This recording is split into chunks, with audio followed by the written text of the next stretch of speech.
Greetings, houselings, whereby I'm Parrot, the review of the good, the bad, and the underrated. Yet another critics episode from MLP this season, and I'm glad to say that, while most other cartoons usually fall into that trap, MLP usually doesn't. Usually. While the accent party pooped appear to me as an addressing the critics done badly. If things not perfect, yats get mad. Oh, wow. Wow. Not only was that joke over before it began, but I'm already unimpressed with your ability to address critics, whoever wrote that.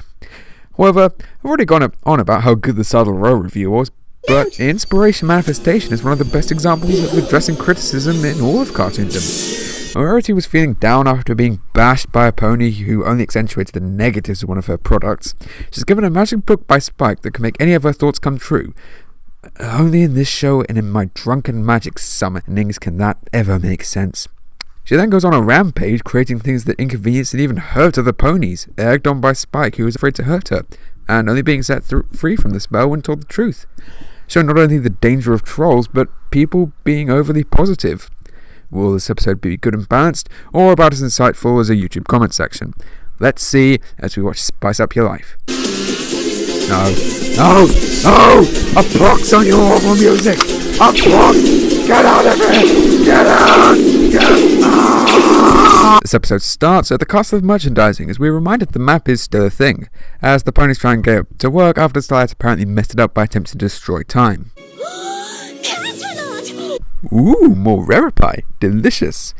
Yeah, it's pretty safe to say I was looking forward to another crossover episode between them, considering how excellent the gift of more pie was. Events that we can attend. I'll have to pack extra outfits. What will I wear? You know, some ponies get excited about the silliest things. You're lucky you're not wearing trousers, Pinky, otherwise the whole castle would be ablaze with them. So they journey to Canterlot for another friendship problem. Go with the flow, and eventually, come on, we get friendship problems right between the eyes. Well, this is a team effort, so if you feel we should go with the flow, then with the flow we shall go.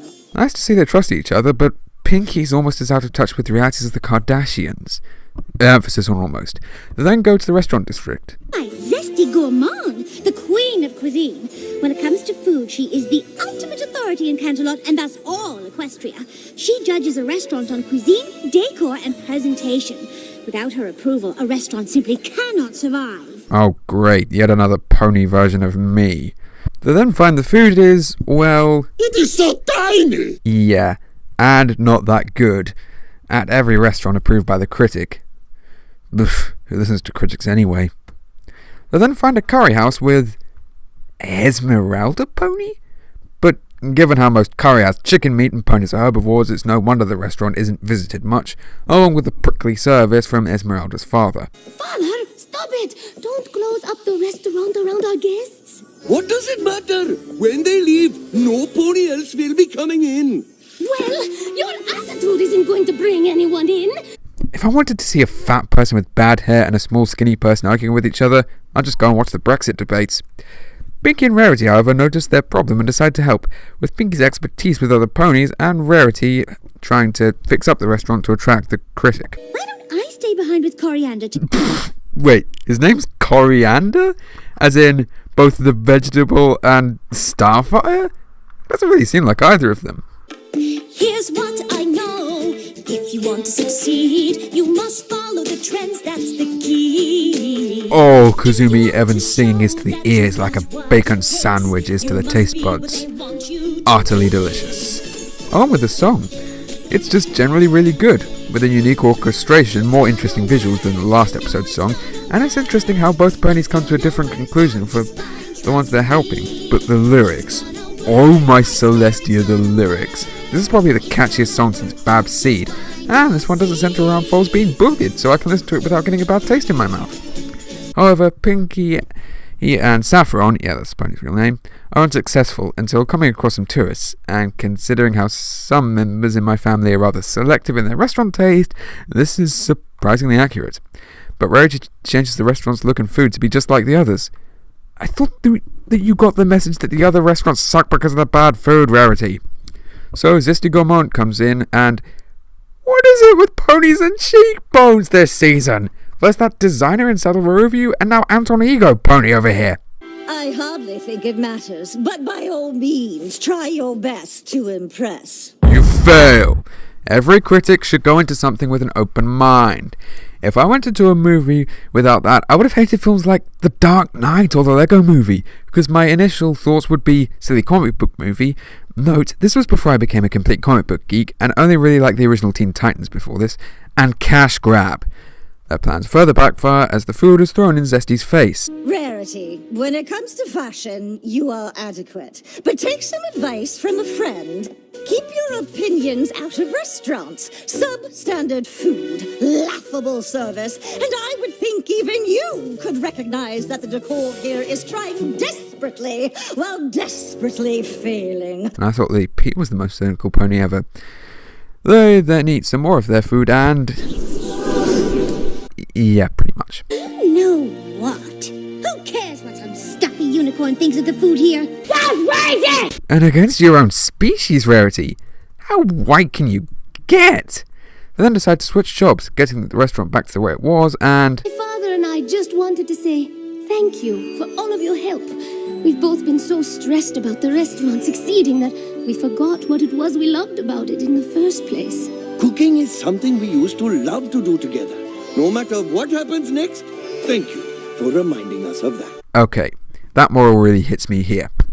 Even though the critic portrayal is flat and one-dimensional, I can't connect with Coriander here since, as cynical as I get, I sometimes lose sight that I do this channel to entertain people, first and foremost. And whenever I see a view, like, or new subscriber, it really lifts my spirits. What is every pony doing here? This place has no hooves. It is not in keeping with the level of cuisine that I have set for Canterlot. No pony told you this place was acceptable.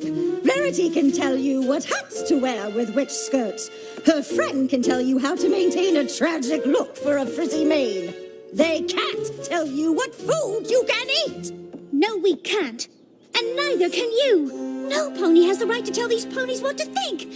While I do often go on a critic's approval before checking out a film or TV show, though I usually look at quite a few to get a balanced review, it's important for people to know a critic's word isn't automatically law, as I've seen quite a few people in the comments of many critics I'm subscribed to who inspired me to form my own character and opinions, just following them like sheep without formulating their own views.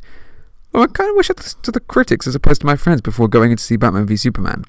And so our critic leaves in disgrace as our dynamic duo are assured in a job well done. So that was Spice Up Your Life, and... wait, there weren't any Spice Girls references in this! Yes! Sorry, this was a pretty good episode, though some parts are a little cliche. Rarity and Pinky continue to play off one another incredibly well, and as stated at the end, it's no wonder the map shows them since their characters are perfect for this. I also found Coriander and Saffron to be likeable, having understandable flaws, and an interesting conflict thanks to them, along with their message of doing something for your enjoyment being relatable. However, Zesty Gourmand was so one-dimensional, I'm surprised she didn't just blow away in the wind.